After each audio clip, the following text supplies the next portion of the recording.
What is up, guys? Today we're looking at the most accurate representation of karate in MMA. I'm gonna go through a clip here of Angelito Manguray. So I first saw clips of him back in high school, and this dude was already like 40 at the time. So like the YouTube, I don't know if it was even YouTube, but the YouTube title was like 40-year-old karate master does MMA or something like that. So of course I had to click. What's cool about this guy is super unassuming looking person. I think he was actually a doctor or a dentist or something, and always wanted to do MMA, so he started getting into it later in life. I think he's trained karate his whole life. If you guys know more about him, leave in comments. But this is the first clip I ever saw, and I do have my trusty highlighter here. So first things first, right off the bat, when I look at this, look at ball of the feet stance, side stance, and hands down low. So he's gauging his distance. This guy has his hands up. Of course, this isn't like the top tier UFC caliber fighter, but these guys are still pro fighters, and there's mad respect for them there. But you could tell he's gauging his distance. He has a stereotypical side stance from a karate fighter. And what's cool about this, and I don't necessarily categorize myself as a stereotypical karate fighter, but he has that point fighting style, but also a great clinch range, and we'll talk about that in a bit. So again, he has a little bounce in his stance as well. He's going to be switching stances here, as you can see, and he actually has like an ambidextrous type of style. And look at his lunging front stance that you always see, hands down low. It's like he's staying loose. His fists aren't clenched, but if he wanted to, he could shoot that reverse punch. You see this exact image in most typical karate sparring. And what's cool about this is he's not pushing the pace. He's not super aggressive. But you're going to see this fighter here in the black shorts start coming in. And what's very interesting is instead of dashing backwards like most karate fighters do, he actually starts a flurry of strikes. And you'll see where the strikes come first. It's very interesting. Shoulder feint there that you just saw. That's a very mature tactic. Feint again.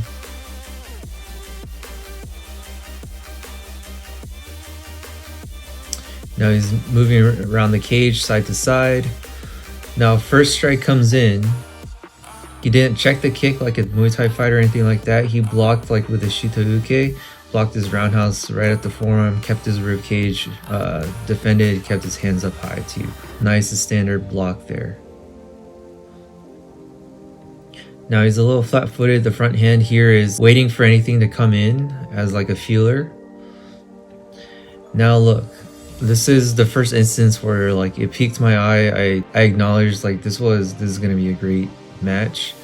Person in black shorts does a couple stutter steps before he throws his kick, so you don't really know what's gonna come in. Is it gonna be low or high? He steps that lead leg, so it's gonna be a roundhouse. And look what Manguray does. He stays put, and then he's actually going to check that front kick with his own kick and then release some combos right after that. So look at that. Immediately this Namigaeshi, this wave kick, looks exactly like Daihanji to me, even the stance and everything like that. And immediately makes this guy shell up because he's attacking both feet and hand at the same time. And then does a flurry, nice combo right afterwards. Keep in mind, guys, this guy's 40 years old. And we'll see this in full speed. When I see something like that, it looks so much like a authentic karate fighter, not a traditional like point sparring fighter, but someone who understands the clinch range and the medium range and knows that if the guy's charging in, you can stand your ground and release a flurry of strikes back. You don't have to worry about trying to take him down or anything like that. You just intercept him in the middle. And look, immediately he starts backing up. And now it's time for Mangurai's chance to close the distance. And we'll see how he closes the distance. It looks just like Kata to me. There we go, dash out. And now he's going to begin his combinations going forward. Immediately reverse punch into a back leg front kick. So he got his hands with that reverse punch. His hands are blocking high now, and then now a kick coming up from the bottom. And that movement there is straight up from kata. Punch, kick, punch, right? So land with the kick, punch, land with the punch. And you see there, that was a nice clinch exchange. And immediately he frames up like a shito-uke. But what's interesting here is Manguray went in with his attack that looks super karate, right? And the other guy here shelled up, but then the distance is already closed. So what do? You can either back out of there, or if you're too late, you need to create frames and reestablish that middle zone so that he doesn't take you down. So immediately the guy rushes in, and immediately look at this here, shito-uke from Manguray. Forward pressure into the neck that keeps him away, and immediately throws an uppercut down the middle, keeps the person away. Now he pushes him off, creates distance, and again the kick and follow up with the punch right afterwards. All right, here's a reset. Nice, he has his distance now, so he's making the guy miss. He's staying just out of range. You see that block. What's cool about this, and I wanted to mention, he's a authentic karate fighter with all of its perks and all of its flaws as well, right? If the guy in black here faked low and threw a head kick, that's the end of the fight, but he didn't, right? So you guys see something like this.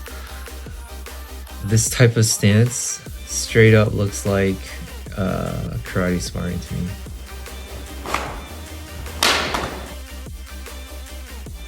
Close the distance frame. He's doing a great job keeping his distance. There's feints with the hips now. Machida used to do that a lot in his UFC career. Again, trying to catch that kick with the one hand up, one hand down. And you guys see this forward motion, right? He's not really cutting angles as he's attacking. He's going straight in with just low kick, front kick, and then punch high to the head as well. I think this is the end of the fight. He gets out of a potential leg lock. He's still punching down from up top. These punches are definitely doing damage. Now the guy's turtled up and he's throwing punches from top, quarter guard, half guard here. Nice frame there, throwing the elbow like in the Hanchi elbow. To the body, to the head, to the body, to the head.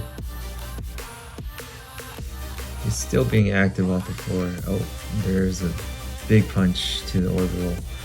And there you go. I won't talk as much on this one. This is an earlier fight that he has. But you see he's loaded up. He's the left hand back now. So again, there's ambidextrous. And there's a kick low, punch high, right? That's like super common in karate katas. This one, nice underhook, throwing the knees in the clinch. Hands still very down low. Right there, he didn't sprawl in time, but he has decent takedown defense. The ring is really small. Boom, takedown. The ring is really small. He's holding on to that guillotine he needs to let go of. And even with the ring so small, he's keeping his hands down low. So again, like I said earlier, the perks of an authentic karate fighter, and also the potential bad habits as well. Still keeping that side stance there, still having that one up, one down guard that he always does. All right, so here's some strikes. Nice. Heavy punches, and his opponent taps out. All right, and we have one more clip here from another fight. This one's a taller fighter, which makes it a lot tougher, and he's not letting him clinch up very well. Manguray is a smaller dude, but he fights like a taller guy, right? Just like most karate guys do. You're trying to keep the distance. Again, this ring is another small ring, so it's kind of tough.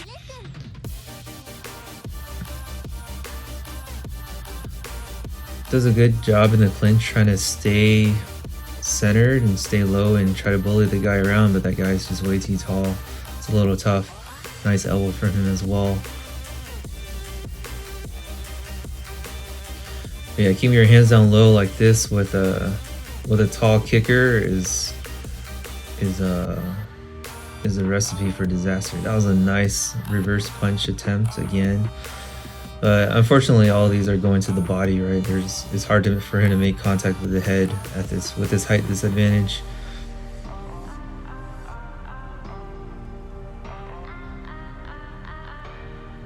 I'm not sure what the rules are for this. Man, that is tough. I'm not sure what the rules are for this organization, if you can go for takedowns, stuff like that.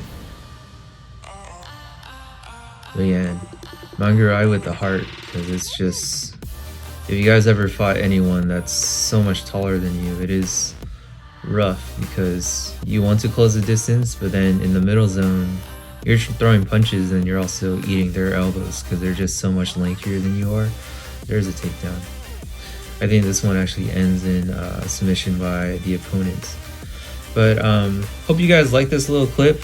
This should be like a blast from the past for some of you guys, or if you guys never heard of this, Angelito Manguray, then I'm glad I could introduce you to him. But he was like a huge hero for me when I saw his clips the first time, probably in like early high school, and I was just like, man, this is like the karate I want to do. This is the one that I used to see in movies that it's actually working in MMA.